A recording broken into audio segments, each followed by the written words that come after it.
Mais pourquoi ? Parce que, en fait, si tu prends ça comme une démarche d'amélioration continue, du moment que tu fais ce que tu peux et tout ce que tu peux, tu seras toujours certifié. Skill Me Up. Bienvenue sur Skill Me Up, le podcast qui développe tes compétences et celles de tes équipes. Chaque semaine, avec mes invités, on décode les éléments clés d'une stratégie de formation pertinente et petit à petit, on t'aide à construire la tienne. Je suis Delphine Moncorgé et je t'invite à me suivre dans ce nouvel épisode. Bonne écoute! Cet épisode est soutenu par Dict AI. C'est l'application qui a changé mon approche des conférences, des réunions et même des entretiens. Elle permet de retranscrire intégralement les prises de parole, de les synthétiser sous forme de compte-rendu, mais aussi de les analyser en mode SWOT, carte mentale ou rapport personnalisé. Depuis que je l'ai découverte, j'en parle à tout le monde et je ne voulais pas manquer de t'en informer. Dict AI est disponible sur tous les stores, alors essaie-la et tu ne pourras plus t'en passer. Bienvenue dans ce nouvel épisode de Skill Me Up. Aujourd'hui, j'ai le plaisir d'accueillir Jacques Abécassis. Jacques est un expert de la certification de la formation en France, la certification des formations sur le RNCP, sur le répertoire spécifique, mais aussi de la certification Calliope. Bonjour Jacques. Bonjour Delphine. Pour les auditeurs qui ne te connaîtraient pas encore, pourrais-tu te présenter en 3 points, 3 dates ou 3 chiffres clés ? Je pourrais dire, pour commencer, 1982, puisque c'est le début de ma formation en sciences humaines et sociales et en formation professionnelle. Donc, tu vois, ça fait une quarantaine d'années, comme ça fixe un peu le tableau. 2010, quand je prends des fonctions de conseiller qualité à la Fédération de la formation professionnelle, qui s'appelle aujourd'hui les acteurs de la compétence. Et puis 2015, quand je prends mes fonctions de directeur général adjoint de l'ISQ, qui est un des certificateurs Calliope aujourd'hui, qui existe depuis très longtemps, et que j'ai quitté en 2019. Et depuis, je dirige Lucide Conseil et Formation, et on travaille sur les sujets dont tu viens de parler à l'instant. Très bien. Alors justement, pour commencer, est-ce que tu peux nous rappeler ou nous expliquer rapidement ce qu'est Calliope ?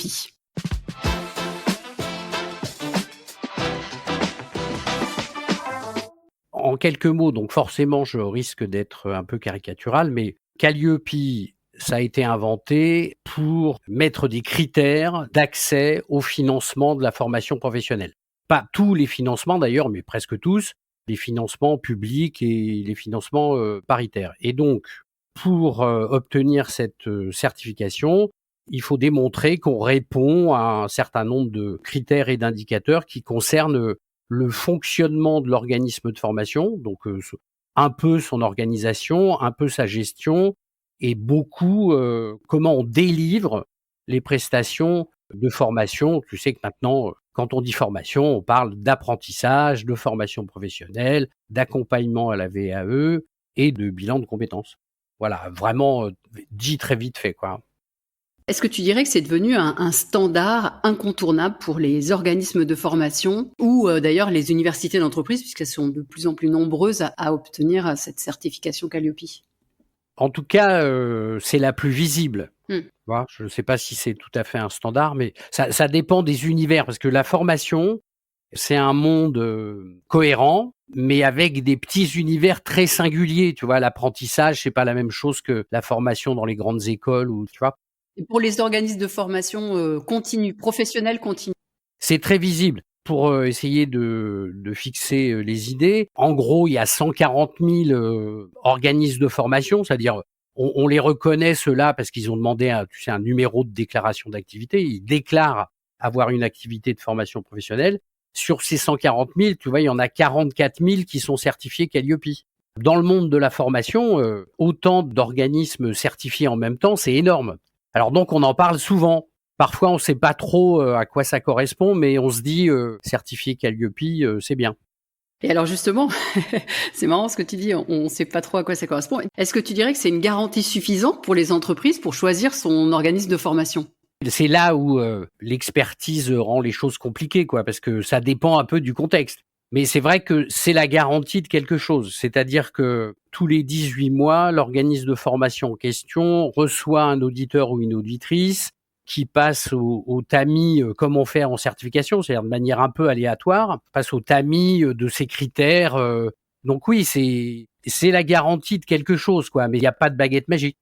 Il n'y a pas de baguette magique. Du coup, comme tu l'as expliqué succinctement au début, on est sur le fonctionnement de l'OF, la mise en place de process, la façon dont ça se passe. Mais en termes de contenu, qualité, est-ce que la certification Calliope contribue à améliorer la qualité des formations proposées ou est-ce qu'elle a un impact dessus en tout cas? Bon, alors je te remercie de poser cette question parce que c'est un de mes dadas ces derniers temps, puisque on entend souvent, en tout cas sur les réseaux sociaux, que la certification Calliope, ça servirait pas à grand chose en ce qui concerne l'amélioration de la prestation pédagogique, c'est-à-dire de formation au sens cœur de métier, quoi. Ce que je vois moi chez mes clients depuis des années, si tu veux, c'est que le premier avantage, c'est que c'est souvent la première fois qu'ils ont un regard global sur ce qu'ils font vraiment dans l'organisme, que ce soit un indépendant ou un organisme de formation. Je parle pas des très grands qui ont déjà des procédures, mais on est dans une profession où il y a beaucoup d'organismes de taille modeste, quoi, ou moyenne. Le deuxième avantage que je vois, c'est ça permet de passer en revue les règles de l'art. Qu'est-ce que tu appelles les règles de l'art? C'est comment on analyse la demande de quelqu'un ou d'une organisation, comment on y répond techniquement avec les outils de notre métier, comment on construit une analyse de l'activité, comment on identifie le problème à traiter du point de vue de notre expertise en formation et pas seulement dans la demande ou la plainte entre guillemets du client, tu vois, de la situation améliorée.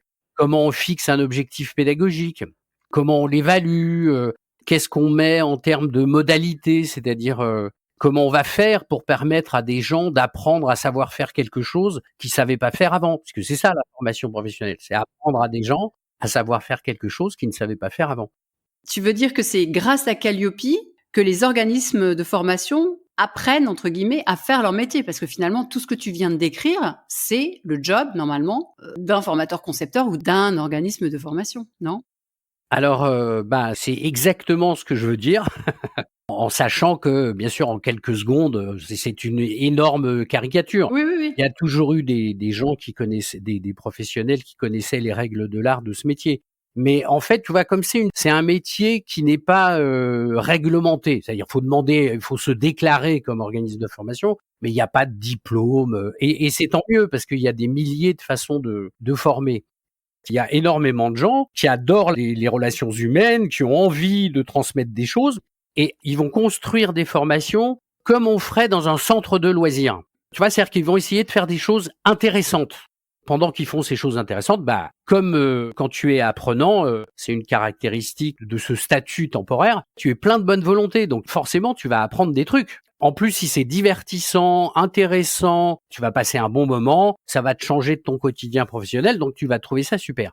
Mais en fait, la formation professionnelle, en tout cas celle qui est financée sur des fonds publics ou paritaires, elle dit ça c'est fini, maintenant on s'intéresse aux compétences. C'est-à-dire que quand tu formes quelqu'un, non seulement il faut qu'il sache faire quelque chose qu'il savait pas faire avant et que tu puisses en parler, tu vois, il faut savoir ce qu'on fait, mais en plus, il faut que ce qu'il sait faire et qu'il savait pas faire avant, ça serve le marché du travail. Et alors ça, on en parle depuis très longtemps, depuis 20 ou 30 ans, tu vois. Mais petit à petit, l'État, par ses actes de régulation régulière et progressive, amène cette profession là-dessus, tu vois. Et ça, c'est un peu une surprise. Les gens, ils sont pas tous prêts, quoi, tu vois. Ouais, c'est clair. Ça pose aussi la question de l'évaluation, puisqu'à partir du moment où on dit il faut apprendre aux apprenants à faire quelque chose qu'ils ne savaient pas faire, déjà, il faut identifier cette compétence, mais il faut aussi savoir la mesurer. Tout à fait, Delphine. Des choses qui se faisaient peu ou pas avant. Est-ce que ça sert? Est-ce que j'ai vraiment appris quelque chose? Et est-ce que je suis capable de le mettre en œuvre, de le transférer dans mon activité professionnelle? On n'allait pas jusque-là, quoi. Donc, est-ce que Calliope permet de faire ça? Alors, oui, non seulement ça le permet, mais si un organisme veut bénéficier de ces fonds, il devra le prouver, quoi. Alors, Calliope, ça prouve que tu es capable de faire de l'évaluation et que là où l'auditeur a regardé, c'était pas trop mal. Parce que parfois, on entend des gens qui disent oui, il est certifié, mais dans cette formation-là, oui, Calliope, c'est un peu du piochage aléatoire. Ouais, c'est ça. Les critiques que j'entends, c'est plutôt les organismes ont mis en place un système d'évaluation. Donc, l'auditeur vérifie qu'il y a effectivement un système d'évaluation mis en place. Néanmoins, l'auditeur lui-même n'étant pas du domaine spécifique, on va dire, des chambres froides ou de l'automobile, pour citer un exemple que je connais bien, en fait, il n'est pas forcément en capacité d'évaluer si le système d'évaluation mis en place permet d'évaluer la qualité réelle de la formation suivie. Il y a un sujet là qui est la compétence adaptée des auditeurs Calliope. Ça, c'est un vrai sujet, tout le monde en parle. Mais un auditeur qui est compétent en audit de processus, il sait croiser les infos. C'est-à-dire que tu lui montres un bon dispositif d'évaluation technique, parce qu'encore une fois, il y a des règles de l'art dans toutes ces activités. Donc techniquement, c'est beau, tu vois, comme le mathématicien qui regarde sa formule et qui lui dit elle est belle. Donc quand techniquement c'est beau, que t'as pas de plein de stagiaires puisqu'il y a un indicateur qui te demande d'évaluer l'appréciation des stagiaires. Quand t'as pas de plainte des employeurs, puisque pareil, il faut demander l'appréciation des employeurs. Que tu te rends compte que le contenu de la formation, il colle avec les objectifs et que l'évaluation, elle porte bien sur ces objectifs. Tu vois, t'as un faisceau d'indices. Alors la qualité, c'est l'amélioration continue. Donc c'est pas donner des médailles aux meilleurs élèves. C'est vérifier que l'organisme, il est bien en amélioration continue. Donc bien sûr, il peut y avoir des choses qui se passent pas bien, mais en tout cas, Calliope, ça permet d'évaluer cette capacité de faire mise en œuvre régulièrement. C'est-à-dire, on dit pas que c'est 100%, mais en tout cas, on sait que c'est mis en œuvre régulièrement et vérifié. Et on vérifie aussi la dynamique donc positive d'amélioration continue, la boucle, on va dire, de l'entreprise. Donc si elle est dans une boucle vertueuse d'amélioration continue, finalement, c'est bien noté, bien perçu par l'auditeur. Oui, tout à fait. Parce qu'on peut pas tout réussir du premier coup. Voilà. Et en fait, il faut bien se rappeler, j'insiste là-dessus, c'est une démarche volontaire. C'est-à-dire, si tu veux pas passer Calliope, ça n'est pas obligatoire. Mais si tu veux accéder au fonds, c'est obligatoire. Donc, ça suit dans l'histoire de la formation professionnelle française le Datadoc. Tu te rappelles de cette plateforme où il fallait déposer des papiers pour être référencé par les financeurs. Et en fait, ça fait partie de ce dont je parlais tout à l'heure rapidement. Les actes de régulation régulière et progressive de l'État pour nous faire quelque chose. En fait, ce quelque chose, pour te le dire en quelques mots, c'est on devient des agents, c'est le mot qui me vient, mais c'est pas péjoratif, des agents des politiques de l'emploi. Des acteurs, oui, les acteurs, ça c'est quand on y va avec la fleur au fusil et bon cœur, oui, voilà. Ce que tu dis, donc, le côté positif, la boucle vertueuse, l'amélioration continue, on en tient compte. C'est-à-dire que pour quelque chose qui serait pas forcément, alors je dis pas d'un indicateur qui serait une non-conformité absolue. Majeure. Une non-conformité majeure. Mais pour une mineure, s'il y a vraiment une volonté d'améliorer et si l'entreprise est dans une démarche d'amélioration continue, c'est bien apprécié. Je peux rajouter à ce que tu viens de dire que c'est impossible de pas avoir la certification Calliope. Je dis ça c'est un peu exagéré, mais c'est pour illustrer le fait que c'est bien inscrit dans une démarche d'amélioration continue. Et figure-toi que moi, Lucide, conseiller formation et certifié Calliope, à mon dernier audit, j'ai fait rigoler mon auditeur parce que je lui disais non, vous partirez pas tant que vous m'aurez pas mis des non-conformités. Parce que je peux m'améliorer sur tout, puisqu'on peut toujours s'améliorer sur tout. Je veux que vous me disiez, pour la certification Calliope, là où sont les améliorations majeures à apporter, quoi. Tu vois, il a fini par mettre une non-conformité. T'es quand même un peu spécial. Mais pourquoi ? Parce que, en fait, si tu prends ça comme une démarche d'amélioration continue, du moment que tu fais ce que tu peux et tout ce que tu peux, tu seras toujours certifié. Ouais, tout à fait. Quelles sont les erreurs les plus courantes commises par les OF, les organismes de formation, dans leur démarche de certification Calliope, justement ? La première erreur, c'est de croire que c'est une démarche administrative. Ce qui va avec ça, si tu veux, c'est de croire que c'est décorrélé de l'activité, en fait. La deuxième, peut-être, c'est de penser que on est tranquille pendant 18 mois. Tu vois, c'est-à-dire une fois que tu as passé ton audit, puisqu'il y a un audit, la certification dure 3 ans, mais tu auras 2 audits, un initial et un de surveillance. Croire qu'on est tranquille 18 mois, parce qu'en fait, c'est pas vrai. J'en connais quelques-uns qui courent, tu sais, 1 mois avant l'audit, dans tous les sens pour essayer de... La troisième chose, c'est de croire que peut-être la sincérité et la bonne volonté, ça suffit pour faire de la qualité en formation professionnelle. C'est un job, tu vois, donc il y a des compétences à acquérir et c'est super intéressant, donc faut pas hésiter à regarder ça en face. Très bien. Alors maintenant, je te propose de passer à l'autre partie, c'est-à-dire tout ce qui est enregistrement des formations sur le RNCP et le répertoire spécifique.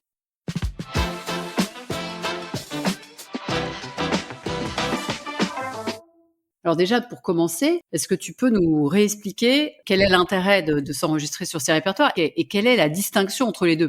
D'abord, ces certifications au registre national des certifications professionnelles, le RNCP, ou au répertoire spécifique, on les inscrit dans une agence publique qui s'appelle France Compétences.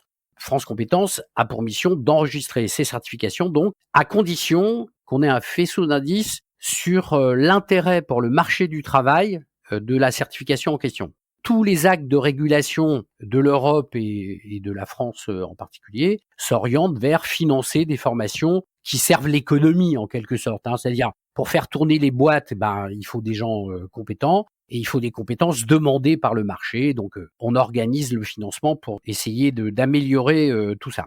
C'est intéressant ce que tu dis. Est-ce que ça veut dire qu'il y a des tendances en fonction des métiers en tension, par exemple, et du coup des compétences demandées à un moment T versus un autre? Oui, tout à fait. C'est-à-dire, alors ça, si tu veux, pour les candidats à l'enregistrement, c'est parfois un drame, tu vois. C'est de se dire, peut-être que la prochaine fois, ma certification qui était enregistrée, elle ne sera plus. C'est-à-dire, si elle répond plus aux besoins du marché du travail, ça marchera pas. Pourquoi? Parce que déjà, quand tu as le bonheur de l'enregistrement, découvre que c'est France Compétences qui va décider que ton certificat, il est enregistré pour 1, 2, 3, 4 ou 5 ans maximum.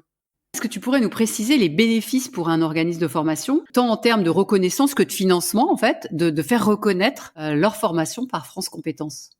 Alors, les bénéfices pour les organismes certificateurs, son certificat est reconnu par l'État s'il est au RNCP, ou enregistré par l'État s'il est au répertoire spécifique. Et donc, c'est une sorte d'attestation que l'État, en tout cas France Compétences qui agit au nom de l'État, a vérifié que les gens qui viennent dans tes formations et qui passent la certification savent bien faire quelque chose qu'on a prévu et qu'ils ne savaient pas faire avant. Dans le monde idéal, c'est génial. Dans la réalité, sauf quand le certificat est obligatoire, les employeurs y croient moyennement, quoi. Alors oui, l'avantage, c'est que tu as un certificat reconnu par l'État qui est une sorte d'attestation que tu rends bien les gens compétents comme prévu. Est-ce qu'un organisme de formation peut être à la fois certificateur, déposer lui-même sa formation au RNCP? Ou est-ce qu'il doit passer par un certificateur externe?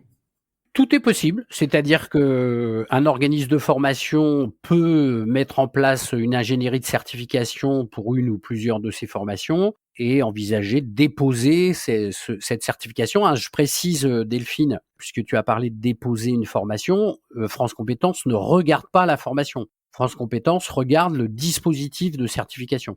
D'accord. On peut, en tant qu'OF, faire une ingénierie de certification, déposer ce certificat, Oui. enfin, le faire enregistrer, Ouais. puis créer la formation qui y correspond. Non. Non.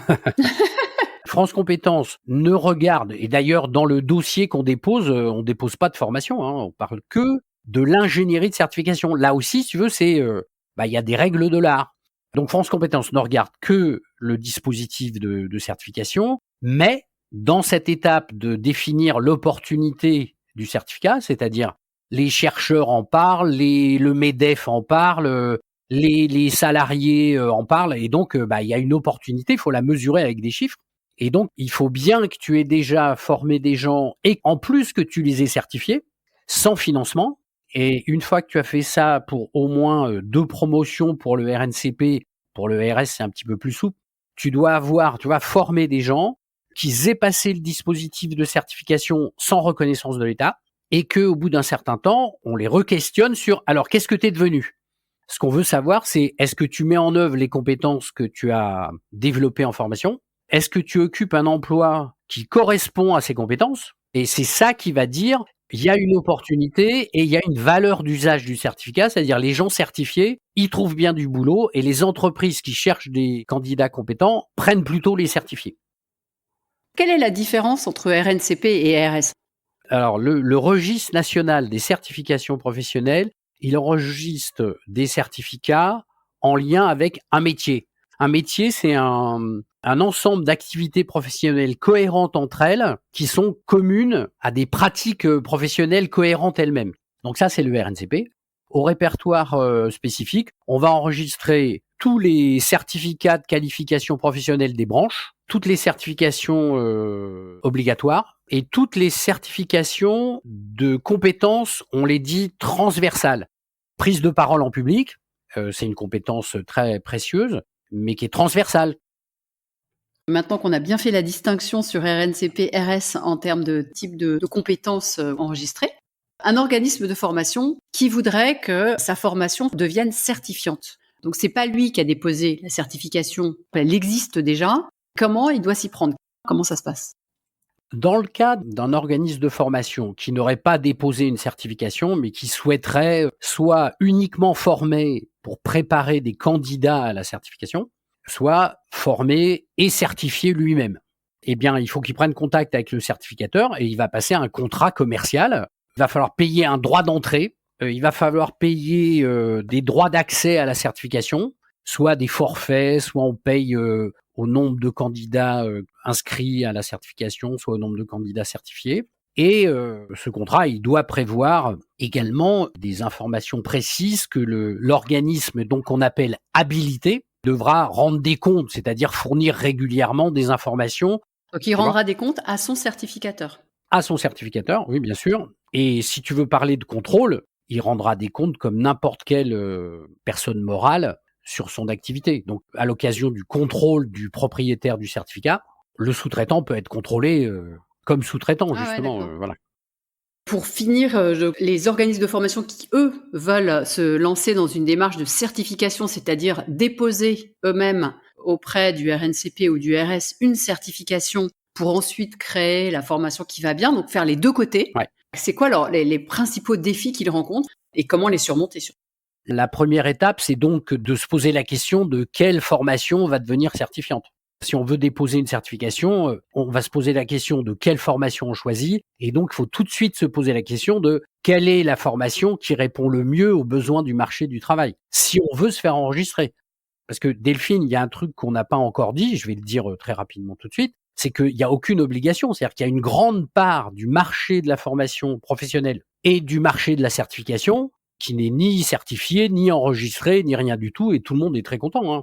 C'est autour de 60% du marché. Ouais, mais alors du coup, je me permets de te dire que quand même, si on a une formation qui est certifiante, on peut aussi rentrer dans la démarche du CPF finalement. Oui. Et ça permet d'adresser ce public-là, si c'est une formation qui s'adresse au grand public, donc plutôt une formation qui serait inscrite au RS, qui développe une compétence qui est reconnue et transverse, à ce moment-là, on peut adresser et bénéficier des fonds du CPF. Donc, on a tout intérêt à vouloir être enregistré.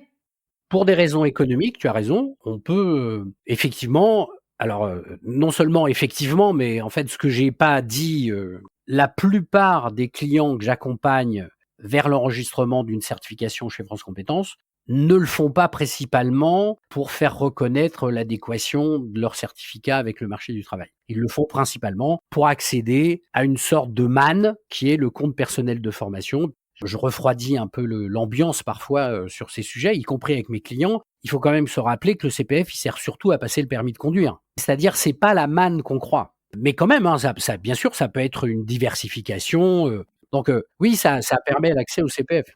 Si on revient sur les principaux défis que rencontrent les organismes de formation lorsqu'ils se lancent dans une démarche de certification et comment ils peuvent les surmonter. Alors, on a dit, numéro 1, envisager un certificat dont on sait tout de suite qu'il sera utile pour le marché. Donc, ça veut dire qu'il faut commencer par faire des enquêtes, des études quantitatives. Donc ça, tu vois que c'est un énorme écueil pour énormément d'organismes de formation. Après, il faut déployer une ingénierie de certification qui colle avec les critères de France Compétences, une ingénierie de certification pertinente qui risque de bouger un peu la formation. Hein, tu vois, parce que tu vas faire une analyse du travail pour voir ce que font vraiment les gens, quelles activités ils ont, dans chaque activité, quelle est la compétence ou les compétences à déployer. Ça peut t'amener à dire, du coup, comment on amène les gens à acquérir cette compétence? Ah mince, on n'avait pas prévu ça dans la formation. Bon, alors donc, ingénierie de certification. Et donc là, il y a énormément de techniques. Il faut pas hésiter à prendre des consultations. Moi, c'est ce que je propose à mes clients. Plutôt que de venir m'acheter un truc à 25 000 euros qui va vous prendre 5 ans et puis vous allez vous arrêter en cours de chemin, prenez des consultations. C'est-à-dire, faites-vous accompagner sur un sujet, pas sur tout le dispositif. Bon, donc ça, c'est un autre écueil, c'est l'ingénierie de certification. Et puis l'autre, c'est un peu comme pour Calliope, de se dire qu'une fois qu'on est enregistré, on est tranquille pendant 1 an, 2 ans, 3 ans, 4 ans, 5 ans. Parce qu'en fait, il faut faire vivre le truc, mesurer tout le temps. Ça fait partie de la démarche qualité pour moi, l'enregistrement d'un certificat. Voilà, je t'ai dit les 3 gros écueils.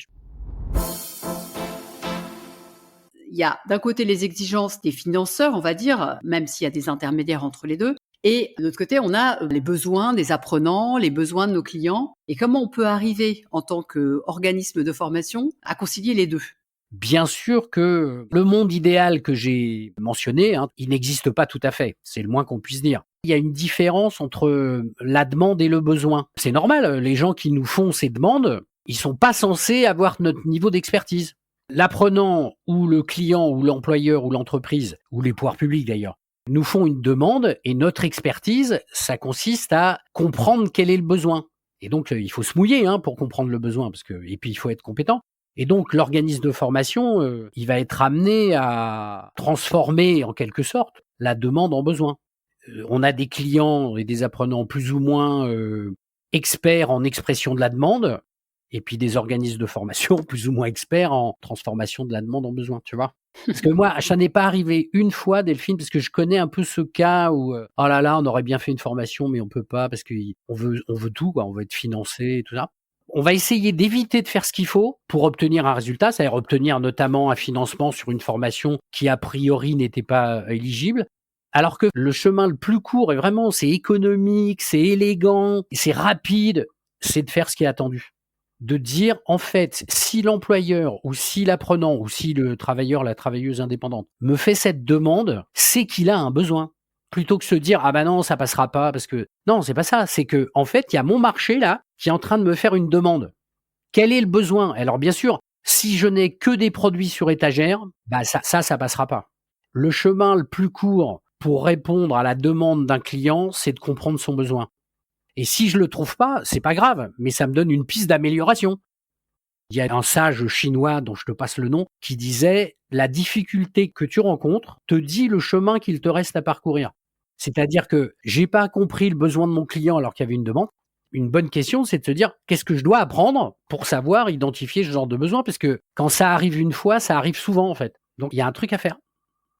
Merci Jacques pour toutes ces réponses. Je pense qu'on pourrait continuer à débattre sur le sujet pendant plusieurs heures. Et en plus, j'avais plein de questions, mais je peux pas, peux pas toutes te les poser. On refera un autre épisode une prochaine fois. Ce que je te propose maintenant, c'est de passer aux questions signature du podcast.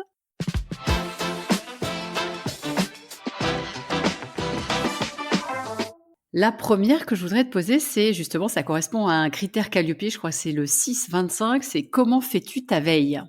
6-25, c'est sur la veille, sur les innovations pédagogiques et technologiques, c'est ça ta question ? Ouais, tout à fait. Bravo. Ouais, c'est comme ça, je fais une démonstration de ma crédibilité, tu vois. Technique en tout cas. Bon, ma veille sur ce sujet, elle se fait vraiment massivement par mon réseau et mes contacts perso, quoi. Je suis la presse en ligne, trucs AEF, Newstank, et puis toutes les newsletters que tout le monde connaît, le ministère, Centre Info, la Caisse des dépôts, France Compétences, les acteurs de la compétence, le CINOFDES, le SIGFI.